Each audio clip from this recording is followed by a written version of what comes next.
Good morning dear students. Journal का हम part 1 rules वगैरह कर चुके थे। अब हम कुछ जर्नल एंट्रीज देखते हैं, लेकिन उसके बाद मैं आपको एक क्विक रिवीजन दे देता हूं। तो जर्नल एंड लेजर शुरू करते हैं। इसमें जर्नल जनरल नहीं है, ये जनरल नहीं है, जर्नल है।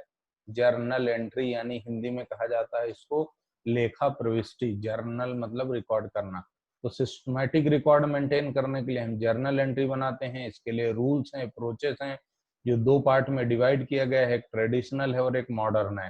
ट्रेडिशनल को हम गोल्डन रूल कहते हैं, और ये कहता है कि जो अकाउंट है वो 3 पार्ट में डिवाइड होता है, रियल, पर्सनल और नॉमिनल। पर्सनल में नेचुरल पर्सन, आर्टिफिशियल और रिप्रेजेंटेटिव पर्सन होते हैं। उसके बाद रियल अकाउंट का रूल है। अच्छा, एक चीज और है कि डेबिट हमेशा क्रेडिट के बराबर होना चाहिए। रियल अकाउंट का रूल है debit what comes in, credit what goes out. Business में जो भी आया उसको डेबिट, और बिजनेस से जो भी गया उसको क्रेडिट करने का है। ठीक है। फिर पर्सनल अकाउंट कहता है कि debit the receiver, credit the giver. जिस बंदे ने आपको कुछ दिया है उसको क्रेडिट करो, और जिस बंदे को कुछ मिला है उसको डेबिट करो। अच्छा सर, हमको कैसे माल, अच्छा एक और देख लेते हैं nominal rule. Debit all expenses and losses, credit all income and gains. जितने भी इनकम है उनको क्रेडिट करेंगे, और जो भी एक्सपेंसेस या लॉसेस है उनको डेबिट करेंगे। सर हमको कैसे समझ में आएगा कौन सा रूल लगाना है?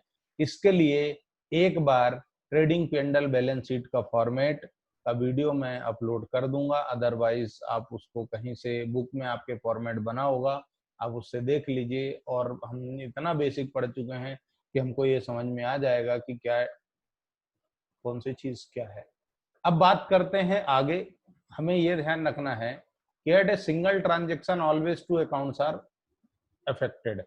हर ट्रांजेक्शन में 2 अकाउंट इफेक्ट होंगे, यानी रियल पर्सनल, रियल नॉमिनल, या फिर पर्सनल और नॉमिनल। ये ध्यान रखना है। यानी एक ही अकाउंट, एक जब आप ट्रांजेक्शन की एंट्री करेंगे तो वहां पर एक साथ 2 रूल लगेंगे। यानी यदि आपका रियल अकाउंट डेबिट हो गया तो क्रेडिट में या तो पर्सनल जाएगा या नॉमिनल जाएगा। मान लीजिए कि आपका नॉमिनल अकाउंट डेबिट हो गया तो क्रेडिट में या तो पर्सनल जाएगा या फिर रियल जाएगा। ये एक ड्रॉबैक था जिसको दूर करने के लिए क्या बनाया गया, मॉडर्न अप्रोच। उससे पहले हम कुछ समझ लेते हैं। डेबिट राइट साइड में जाता है, क्रेडिट, अच्छा ये मैंने बताया कि यदि डेबिट रियल अकाउंट हो गया तो क्रेडिट में पर्सनल या फिर नॉमिनल जाएगा, और लाइक दैट। अब फॉर्मेट ऑफ जर्नल एंट्री का फॉर्मेट होता है date, particular, ledger folio, debit और क्रेडिट। एलएफ का मतलब होता है लेजर फोलियो, ये यहाँ पर फुल फॉर्म लिखा, और जेएफ का मतलब होता है जर्नल फोलियो। इन दोनों का मतलब होता है पेज नंबर, यानी एलएफ लिखा है लेजर का पेज नंबर, और जेएफ लिखा है यानी जर्नल का पेज नंबर। पहले दोस्तों मित्रों क्या होता था, लाल कलर की किताबें आप दिवाली के टाइम पर देखोगे स्टेशनरी की दुकानों के बाहर ढेरों में मिलती हैं। तो पहले हैंड रिटन चीजें होती थी, तो वहां पर मेंटेन करनी पड़ती थी बुक्स। तो जैसे जर्नल 365 दिन का ट्रांजैक्शन आपने रिकॉर्ड किया, कैसे याद रखोगे ये एंट्री कहाँ पे लिखी है या इसका लेजर कहाँ है? तो उसमें पेज नंबर होते थे, वो हम यहाँ पर कोट कर लेते थे। जर्नल में हम लेजर का पेज नंबर कोट कर लेते थे, और लेजर में हम जर्नल का पेज नंबर कोट कर लेते थे। तो जेएफ और एलएफ, जर्नल में हम एलएफ लिखते हैं और लेजर में हम जेएफ लिखते हैं। फिर मॉडर्न अप्रोच क्या कहती है? अकाउंटिंग इक्वेशन अप्रोच है। ये कहती है कि यदि एसेट्स की वैल्यू इंक्रीज हुई है तो हम उसको डेबिट कर देंगे, और यदि एसेट्स की वैल्यू डिक्रीज हुई है तो हम उसको क्रेडिट कर देंगे। लायबिलिटीज, कैपिटल या इनकम गेन, इनकी वैल्यू यदि बिजनेस में डिक्रीज होगी तो हम उसको डेबिट कर देंगे, और यदि इंक्रीज होगी तो हम क्रेडिट कर लेंगे। एक्सपेंसेस और इनकम इंक्रीज हुए तो डेबिट, और डिक्रीज हुए तो क्रेडिट हो जाएंगे। एसेट्स, जैसे कैसे इंक्रीज होगी एसेट्स? यदि एसेट्स को आप खरीदोगे, परचेस करोगे, तो वैल्यू इंक्रीज होगी, और यानी परचेस के टाइम पे डेबिट होगा। लेकिन यदि उसी एसेट्स को आप सेल कर देंगे तो वहां पर वैल्यू डिक्रीज होगी, यानी कि क्रेडिट होगा। अब जैसे रेंट है तो रेंट पेड है तो एक्सपेंस है, रेंट रिसीव्ड है तो इनकम है, अब ध्यान रखना। यानी रेंट पेड लिखा मतलब एक्सपेंसेस की बात हो रही है। यदि एक्सपेंसेस क्या वो होता है कि रेंट इनकम भी हो सकता है और एक्सपेंस भी हो सकता है। तो ये मैंने एक एग्जांपल में इलस्ट्रेट करने की कोशिश की है कि रेंट यदि आपने पे किया है तो वो एक्सपेंस है, और यदि आपको रिसीव हुआ है तो वो इनकम है। ठीक है, चलिए। एसेट्स का मतलब आप समझते हैं, एक्सपेंसेस भी समझते हैं। जर्नल एंट्रियां भी दो तरह की होती हैं, एक होती है सिंपल और कंपाउंड। सिंपल मतलब जहां पर ये सिंगल अकाउंट डेबिट और क्रेडिट हो, कंपाउंड में एक से ज्यादा मल्टीपल अकाउंट डेबिट और क्रेडिट में आते हैं। अब हम शुरू करते हैं बेसिक। यहाँ से एक एग्जांपल मैंने एक्सप्लेन कर दिया कि गुड्स परचेज्ड इन कैश है 10,000, तो एंट्री क्या हो जाएगी, purchase account debit to cash. क्यों? क्योंकि समझना आप, क्योंकि यहाँ पर आपका गुड्स आ रहा है और कैश जा रही है। और आप एक बात याद ही रखना कि परचेज हमेशा डेबिट होती है, सेल हमेशा क्रेडिट होती है। यानी परचेज आपको दिख गया तो आप सीधे उसको डेबिट में लिख दो। क्रेडिट का सोच लो, यदि कैश ट्रांजेक्शन है तो कैश आ जाएगा, और यदि क्रेडिट ट्रांजेक्शन है तो फिर बंदे का नाम आ जाएगा। Goods purchased in cash and from Ramesh, तो ये मल्टीपल है। कंपाउंड एंट्री यानी परचेज अकाउंट डेबिट हुआ, एक से ज्यादा अकाउंट क्रेडिट में है तो ये फिर ये क्या हो गया, कंपाउंड एंट्री है। जो कैश में खरीदा वो कैश में, और जो क्रेडिट में उधारी में खरीदा वो बंदे का नाम चला जाएगा। डेबिट और क्रेडिट बराबर होंगे, इसलिए 15 और 5 20, और यहाँ पर भी 20। एक और एग्जांपल लेते हैं। Good sold for cash 60,000 in cash and 18,000 to Mahesh. तो Mahesh cash account debit, Mahesh account debit to sales, ये भी मल्टीपल है। कैश कैश में और क्रेडिट वाला बंदे का नाम आ जाता है। अब ट्रांजेक्शन्स इंटर स्टेट और इंट्रा स्टेट दो तरह के होते हैं। यानी इंटर स्टेट का मतलब है कि एक स्टेट से दूसरे स्टेट में यदि आप कोई ट्रांजेक्शन परफॉर्म करते हैं तो इंटर स्टेट कहलाता है, और इंट्रा स्टेट यानी विद इन स्टेट। अब जैसे अब कुछ मैं आपको जर्नल एंट्रियां यहाँ बता रहा हूँ, फिक्स है यही एंट्रियां होंगी। आप वीडियो पॉज कर करके इसको नोट भी करते जाना। ठीक है, नोट करना मत भूलना, बिल्कुल रिकॉर्ड कर लेना। बेसिक फंडा है, ब्रह्मास्त्र है ये। इनके ये यदि आप अच्छे से कर लेंगे तो आपसे एंट्रियों में गलतियां नहीं होंगी, और यदि एंट्रियां आपको अच्छे से आ जाएंगी तो आपसे पूरा का पूरा अकाउंट कभी भी गलत नहीं होगा। तो जैसे आप बिजनेस स्टार्ट करते हैं विथ कैश ओनली, स्टार्टेड लिखा है या कमेंस्ड लिखा है एक ही बात है, सिर्फ कैश है और कुछ नहीं, तो एंट्री हो जाएगी कैश अकाउंट डेबिट या bank account debit to capital. ठीक है, ये एंट्री हो जाएगी। उसके बाद started business with cash stock and other fixed assets like plant and machinery, तो एंट्री क्या बनेगी, जितनी भी एसेट्स लगा करके आपने बिजनेस शुरू किया है उसको डेबिट कर दो, क्योंकि डेबिट व्हाट कम्स इन, यानी बिजनेस में जो भी आया वो सब डेबिट हो जाएगा। तो cash account debit, bank account debit, plant and machinery debit, land building furniture, जितनी भी एसेट्स आपने लगा के बिजनेस किया सबको डेबिट कर दो। और ये पूरे का टोटल, ये जो टोटल है, ये जो टोटल अमाउंट आएगा,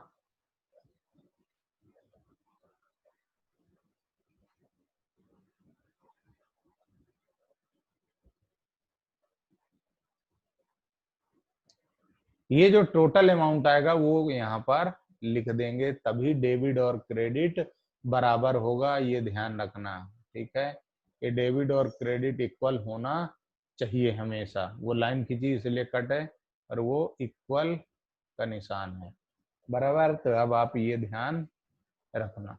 ओके गाइस, लेट्स मूव। चलिए, तो टू कैपिटल बिजनेस। अब business started with cash, bank, fixed assets and by taking loan from bank. आपने लोन ले लिया बैंक से और बिजनेस स्टार्ट किया, तो जितनी भी है कैश और बैंक डेबिट हो जाएगा, एसेट्स जितनी भी होंगी डेबिट हो जाएंगी, और to loan from bank credit हो जाएगा, और कैपिटल अकाउंट क्रेडिट हो जाएगी। ठीक है, मान लीजिए कि आपके पास 5 लाख का कैश है, फिक्स्ड एसेट्स आपने 10 लाख की लगाई, टोटल डेबिट हो गया 15 लाख का। डेबिट का टोटल कितना आया मित्रों, ये डेबिट का टोटल हुआ 15 लाख। आपने मान लीजिए 8 लाख का लोन ले रखा है, तो 8 लाख कहाँ चले जाएंगे, लोन में, और 15 में से 8 गए तो बचा 7 लाख आपका कहाँ जाएगा, कैपिटल में। ये ध्यान रखना कि डेबिट और क्रेडिट हमेशा इक्वल होना चाहिए, ठीक है। चलिए आगे बढ़ते हैं।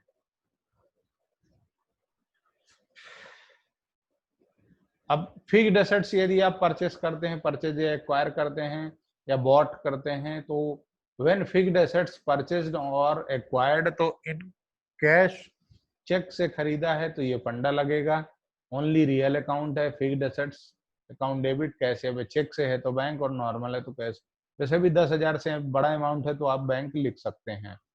फिर केस दूसरा ऑन क्रेडिट, यदि आपने क्रेडिट में खरीदा तो यहाँ पर रियल के साथ पर्सनल अकाउंट भी आएगा, तो डेबिट व्हाट कम्स इन और क्रेडिट द गिवर का फंडा लगेगा, और इस हिसाब से जर्नल एंट्री होगी fixed assets account debit to creditor या फिर वेंडर। आप उसको क्रेडिटर की जगह वेंडर भी लिख सकते हैं। फिक्स्ड एसेट्स यदि आपने सेल कर दी तो एंट्री क्या होगी, इफ यदि कैश सेल की तो कैश अकाउंट डेबिट या bank account debit, debit what comes in to fixed asset account, credit what goes out. अब इसमें मैंने ऊपर लिखा है loss on sale of fixed assets. यदि आप फिक्स्ड एसेट्स को लॉस में बेचोगे तो डेबिट हो जाएगा, नॉमिनल रूल आ जाएगा, debit all expenses and losses, credit all income and gain.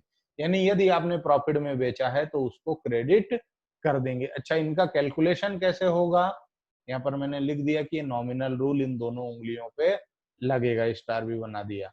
अब ऐसा if assets are sold at loss, इसका मतलब है कि कॉस्ट ऑफ फिक्स्ड एसेट जो है वो ज्यादा है और सेल वैल्यू कम है, तो जो डिफरेंस आएगा वो लॉस हो जाएगा।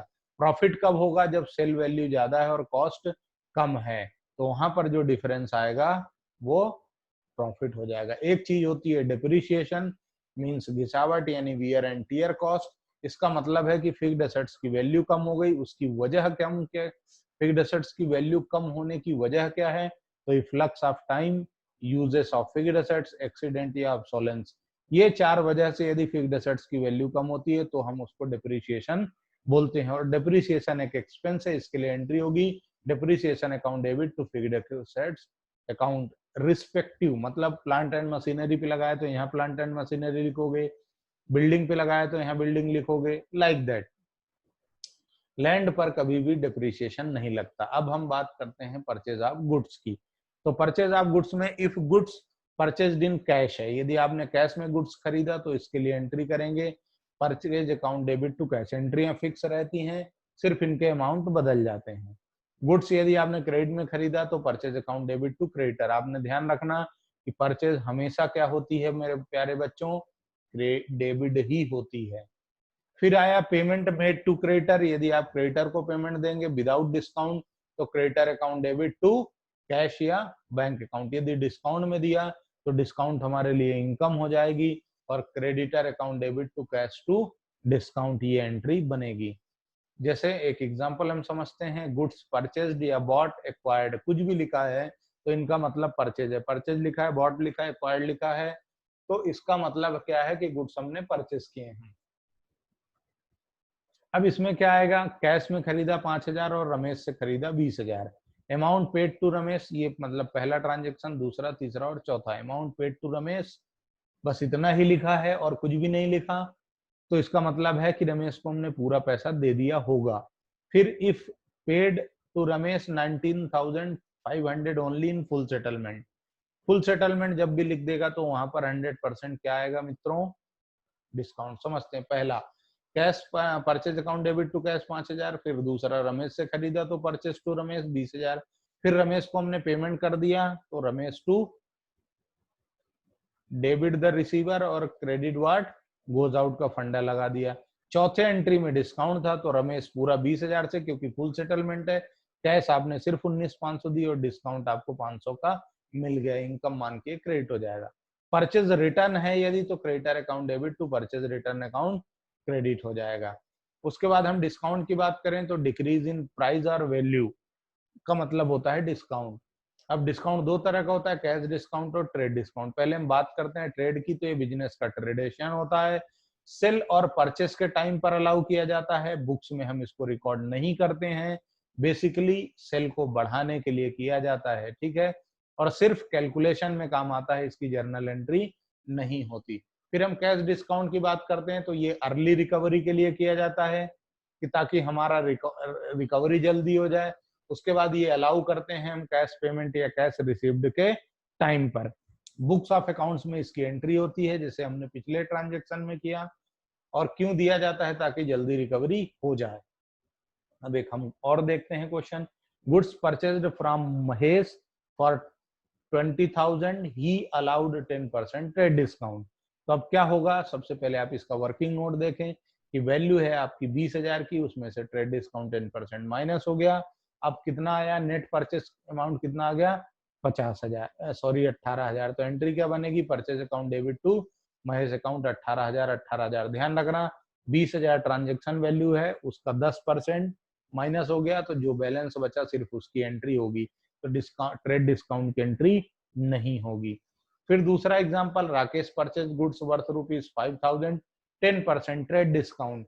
रमेश से हमने खरीदा तो purchase account debit to Rakesh 45,000। क्यों? क्योंकि 50,000 का गुड्स था, उसमें से 10% ट्रेड डिस्काउंट माइनस हो गया तो बचा 45,000 का। Next, when goods purchased in cash and in credit along with trade discount and cash discount. अब हम जो ट्रांजेक्शन देखने जा रहे हैं यहाँ पर कैश डिस्काउंट भी होगा, ट्रेड डिस्काउंट भी होगा। गुड्स कैश में भी खरीदेंगे और क्रेडिट में भी खरीदेंगे। तो देखिए, mister Chingum purchased goods from Botli boy. Botli boy से बंदे ने 20,000 का खरीदा in cash and 80,000 in credit at the rate 10% trade discount. अब यहाँ पर देखने वाली बात यह है कि जो कैश का अमाउंट है उस पर भी ट्रेड डिस्काउंट है क्या? तो एक लॉजिकल बात है, यदि कैश में बंदा खरीदने को तैयार है तो हमें उसको ट्रेड डिस्काउंट क्वेश्चन में देखना पड़ेगा कि कैसे दिया है। यदि कैश सेल ट्रांजेक्शन में भी ट्रेड डिस्काउंट है तो माइनस होगा। इस एग्जांपल में trade discount only credit sale पर है। कैसे? ये मैंने कंडीशन दे दी क्योंकि एग्जांपल मैंने बनाया है। तो जर्नल एंट्री की बात करें अब हम। जर्नल एंट्री क्या होगी मित्रों? परचेज अकाउंट डेबिट 92,000 से। कैसे आया वो हम समझेंगे। कैश अकाउंट 20,000 से और बॉटली बॉय 72,000 से। कैसे आया? क्रेडिट ट्रांजेक्शन 80 का है, लेट 10% ट्रेड डिस्काउंट हो गया तो वैल्यू बची कितनी? 72। 72 की क्रेडिट परचेज है, कैश परचेज 20 की है, टोटल मिला करके 92। डेबिट और क्रेडिट हमेशा इक्वल होना चाहिए। चलिए मित्रों, हम अब आगे देखते हैं। तो example number 2, mister Pogli purchased goods from Rubina for ₹120 at the rate 10% discount and Mr. Pogli paid 40% immediately by check। इनका क्या कहना है कि पोगली कोई बंदा है, उन्होंने 1,20,000 का गुड्स रूबीना मैडम से खरीदा और रूबीना मैडम ने क्या किया कि 10% का ट्रेड डिस्काउंट दे दिया और 40% पोगली बॉय खुश होके कि भाई 10% का मेरे को ट्रेड डिस्काउंट मिल गया, वैल्यू कम देना है तो मेरे से आप 40% इमीडिएटली पेमेंट ले लो चेक से। तो इसकी एंट्री हम बाद में देखेंगे, पहले कैलकुलेशन देखेंगे। ट्रांजेक्शन वैल्यू 1,20,000 है, लेस 10% यानी कि 12,000 का ट्रेड डिस्काउंट माइनस हो गया। अब कितना बचा? 1,08,000। 1,08,000 का 40% कैश में है तो 1,08,000 का 40% जब आप निकालेंगे तो 43,200 आएगा और क्रेडिट जो बचा वो बचा है 60%, 64,800। तो अब आप एंट्री क्या करेंगे guys? Purchase account debit, bank account debit to Rubina madam, credit the giver. 64,800 credit है तो रुबीना मैडम का नाम आ जाएगा, जिसके लिए आपने बैंक से पेमेंट कर दिया चेक से, वो चेक में चला जाएगा और रिमेनिंग टोटल मिला करके परचेज में चला जाएगा। नेक्स्ट अब हम समझने की कोशिश करते हैं। तो example, mister Ghorpode purchased goods from mister Kaddu worth ₹1,80,000। 1,80,000 का गुड्स हमने घोरपोड़े ने कद्दू से खरीदा। 10% ट्रेड डिस्काउंट है, 30% इमीडिएट पेमेंट है और 2% क्या है? कैश डिस्काउंट है। अब आप हमेशा याद रखना कि ट्रेड डिस्काउंट ट्रांजैक्शन वैल्यू पे लगता है और कैश डिस्काउंट सिर्फ और सिर्फ कैश पेमेंट पर लगता है या कैश रिसीव्ड पे लगता है, ट्रांजैक्शन वैल्यू पे नहीं लगता। तो देखिए सबसे पहले हम कैलकुलेशन समझते हैं। ट्रांजैक्शन वैल्यू 1,80,000 की है, ट्रेड डिस्काउंट 10% यानी 18,000 माइनस हुआ तो बचा 1,62,000। उसका 30% कितना आ जाएगा, 48,600। 48,600 का 2% कैश डिस्काउंट निकाल लेंगे। कैश डिस्काउंट सिर्फ और सिर्फ कैश पेमेंट का निकलेगा, ये ध्यान रखना, पूरे होशो हवास और बिना किसी नशे पत्ती के। कसम खा लो, खाते हैं कसम पूरे होशो हवास और बिना किसी नशे पत्ती के। ठीक है, तो देखो 1,62,000 का 30% बंदे ने पेमेंट दे दिया तो 48,600 आया। उसमें 2% का क्रेडिट कैश डिस्काउंट माइनस हो गया और बचा बैलेंस 70% जो है वो क्रेडिट ट्रांजेक्शन है। अब इसकी जर्नल एंट्री कैसे बनेगी मित्रों, तो बनेगी purchase account debit to bank to कद्दू और to discount received. Discount received 972 रुपए है और 47,628 का क्या है गाइस, कैश पेमेंट है। और बचा 1,13,400 रुपए का क्रेडिट ट्रांजेक्शन हो जाता है। अच्छा, अब समस्या ये आती है कि सर हम जब ये यूट्यूब में देख रहे हैं तो हम कैसे क्या, तो ये नोट्स का लिंक आपको, पीडीएफ की लिंक आपको डिस्क्रिप्शन में मिल जाएगी या फिर आपके पास मेरा मोबाइल ऐप है तो मोबाइल ऐप में आपको नोट सेक्शन में मिल जाएगा। ठीक है, सुविधाएं मैं पूरी दे रहा हूं, पढ़ना आपको है, मुझे नहीं। अब एक और एग्जांपल देखते हैं हम। तो miss Sheikh Hasina purchased goods of 2,40,000 from mister Bhikhari Das. भिखारी दास से बहन जी ने 2,40,000 का गुड्स खरीदा। 15% का ट्रेड डिस्काउंट है और उन्होंने 40% का पेमेंट कर दिया और 2% का डिस्काउंट ले लिया। ठीक है, तो अब एंट्री कैसे होगी, तो पहले वर्किंग नोट समझते हैं। Transaction value 240, trade discount 15% minus कर दिया, बचा 2,04,000। इसमें से 40% कैश निकाल ली 81,600। उस 81,600 का 2% माइनस कर दिया कैश डिस्काउंट तो बचा 79968। अब यहाँ पर आया क्रेडिट ट्रांजेक्शन 60%। अब इसकी एंट्री कैसे करोगे, तो परचेज अकाउंट डेबिट 2,04,000, भिखारी दास 1,22,400 टू बैंक 79968 और डिस्काउंट 1,632। डेबिट और क्रेडिट का अमाउंट इक्वल होगा। आगे समझते हैं सेल्स से रिलेटेड कुछ ट्रांजेक्शन्स देख लेते हैं मित्रों। तो गुड सोल्ड इन कैश है तो journal entry cash account debit to sales है। सेल्स हमेशा क्रेडिट होगी, किसी भी सूरत हाल में सेल्स कभी भी डेबिट नहीं होगी। परचेस तो कभी कभी डेबिट भी हो जाती है लेकिन सेल्स हमेशा क्रेडिट ही रहेगी। तो गुड सोल्ड ऑन क्रेडिट है तो डेटर्स टू सेल्स, जिस बंदे को हम क्रेडिट में बेचते हैं उसको हम डेटर्स कहते हैं। Good sold partially in cash and partially credit है तो बिल्कुल सिंपल सा है, कैश अकाउंट डेबिट जो कैश में है और जो क्रेडिट सेल है वो डेटर्स में चली जाएगी और दोनों का टोटल मिला करके सेल्स अकाउंट में आ जाएगा। पेमेंट रिसीव्ड फ्रॉम डेटर्स है, यदि डिस्काउंट दिया आपने डेटर्स को तो एंट्री हो जाएगी cash account debit, bank account debit, discount allowed to debtors. Debit और क्रेडिट का अमाउंट हमेशा इक्वल होना चाहिए, इस बात का आप ध्यान रखेंगे। जहां पर भी फुल सेटलमेंट लिखा होगा वहां पर 100% डिस्काउंट आएगा। डिस्काउंट एक्सपेंस है इसलिए डेबिट हो गया। यहाँ पर मैंने कैश और बैंक दोनों लिखा है, यानी चेक लिखा है तो बैंक लिखेंगे, नहीं तो कैश या बैंक जो आपकी मर्जी है वो लिख दें।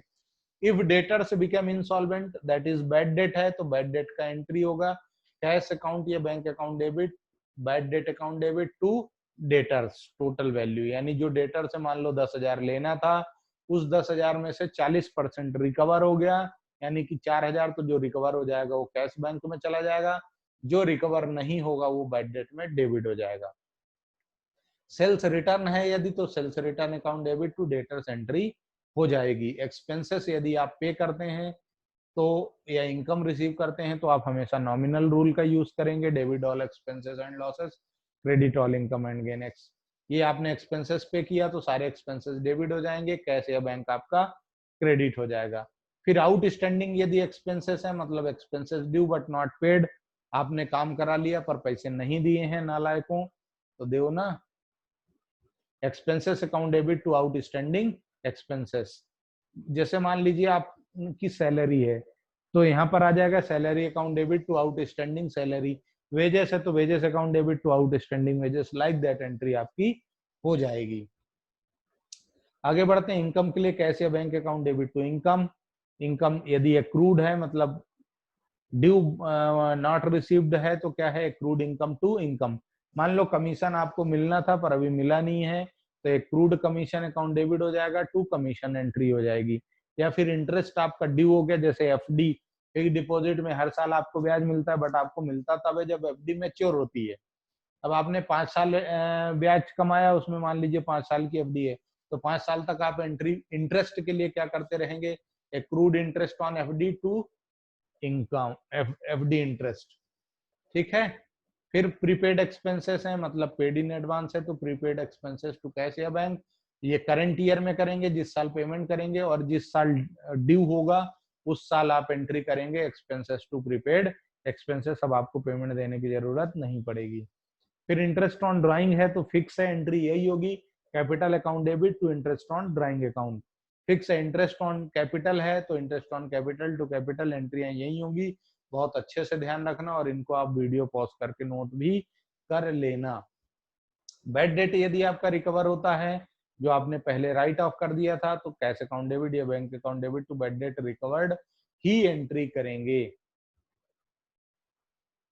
फिर मान लीजिए goods given as charity donation, free sample, specimen books जैसे टीचर्स को मिलती है, तो यदि आप गुड्स को इस तरीके से किसी को दे देते हैं, तो एंट्री आपकी होगी चैरिटी डोनेशन या फ्री सैंपल अकाउंट डेबिट, क्योंकि ये एक्सपेंसेस हैं, टू परचेज अकाउंट यहाँ पर क्रेडिट हो जाएगा। मतलब गुड्स को आप किसी भी तरीके से बिजनेस से विड्रॉ करेंगे, तो वहां पर परचेज अकाउंट क्रेडिट हो जाएगी। गुड्स यदि आपने ओनर ने पर्सनल यूज के लिए, हाउस होल्ड एक्सपेंसेस के लिए यूज किया, तो drawing account debit to purchase entry हो जाएगी।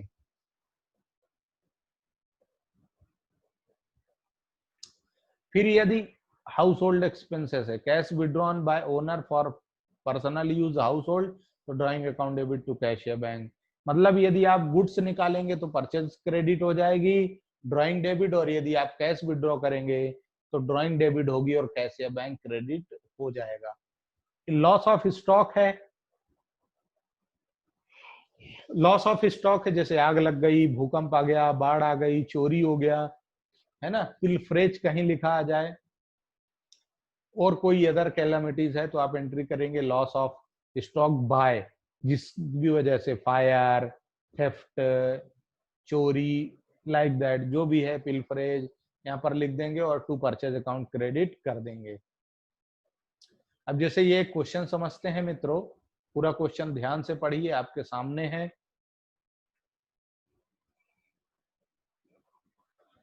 बिजनेस स्टार्ट किया 60,000 से, गुड्स परचेस किए 15,000 से कैश में, goods purchase from Pankaj on credit 18,000 है, goods sold to Naresh on credit 9,000, goods return to Pankaj है 12,000, गुड्स रिटर्न बाय नरेश ने अपने को 1400 का रिटर्न दे दिया, कैश पेड टू अजय 6,000 है, कमीशन रिसीव हुआ 2700 का, फर्नीचर परचेस किया 7,000 का, रेंट पे किया अमित को 5,000 का, good sold goods to Sumit for cash है 6,000, फिर कैश सेल है आपकी 7,000 की, कैश रिसीव हुआ 5,000 का, और सेल्स सैलरी पे की 10,000 की। अब आप इसकी एंट्री कैसे करेंगे, तो मेरे मित्रों मित्रों मित्रों मित्रों मित्रों, देखो, प्रैक्टिकल क्वेश्चन टीएस ग्रेवाल 2020 का एडिशन है, क्वेश्चन नंबर 1 है, और जर्नल का पेज नंबर 8.48 पर ये क्वेश्चन आपको मिल जाएगा। यदि 2020 एडिशन है, तो एंट्री क्या होगी बेटा, 1 अप्रैल को, ये डेट, पर्टिकुलर, डेबिट और credit. Cash account debit to capital account 60,000, being business started, narration लिखना कंपलसरी है। 2 अप्रैल को आपने परचेस किया था, तो purchase account debit to cash. फिर 3 अप्रैल को आपने पंकज से क्रेडिट में परचेस किया 18,000 का, तो परचेस टू पंकज। फिर 5 अप्रैल को आपने नरेश को बेचा 9,000 में, तो नरेश टू सेल्स, यानी डेटर्स टू सेल्स। फिर पंकज को आपने 7 अप्रैल में पंकज ने रिटर्न कर दिया, तो Pankaj account debit to purchase return. क्यों? क्योंकि creditor account debit to purchase return, ये हमें ऑलरेडी एंट्री देखी थी हमने। अब आपका पेज बदल रहा है, इसलिए आप यहाँ पर क्या करेंगे, इतना जो जर्नल एंट्री में आपने लिखा है इसका टोटल लगा के यहाँ पर लिख देंगे बैलेंस कैरी फॉरवर्ड, और नेक्स्ट पेज में लिख देंगे बैलेंस बीएफ, बॉयफ्रेंड नहीं है नालायकों, ब्रॉट फॉरवर्ड है कि पिछले पेज से यहाँ लेके आए। ओ सॉरी, मैंने यहाँ गलती कर दी, यहाँ पर ब्रॉड फॉरवर्ड आएगा और यहाँ पे कैरी फॉरवर्ड आएगा। फिर आपने 9 अप्रैल को सेल से रिटर्न आया था नरेश का 1400 का, तो सेल से रिटर्न टू नरेश। 10 को आपको अजय से कैश मिला है, तो अजय डेबिट टू कैश। उसके बाद कैश आपने कमीशन के रूप में मिला है, कमीशन मिला आपको, तो cash account debit to commission, income है ये। फिर furniture account debit to cash, क्योंकि फर्नीचर आपने खरीदा। फिर रेंट पे किया आपने, तो रेंट टू कैश। अमित लिखा है उसमें, पर अमित का नाम नहीं आएगा। फिर आपने 19 तारीख को कैश सेल किया, तो कैश सेल टू सेल्स। फिर भी 24 को फिर कैश सेल है, cash account debit to sales. फिर आपका पेज हुआ तो बैलेंस कैरी फॉरवर्ड, आप टोटल मैंने लगाया नहीं हुआ, आप लगा सकते हैं। फिर नेक्स्ट क्या है, आपने नरेश को आपने पेमेंट दिया, तो कैश टू नरेश 5000। एक बार मेरे को यहाँ कंफ्यूजन लग रहा है, एक minute. Cash received from Naresh है, कैश नरेश से हमको मिला है, तो फिर ये एंट्री हमारी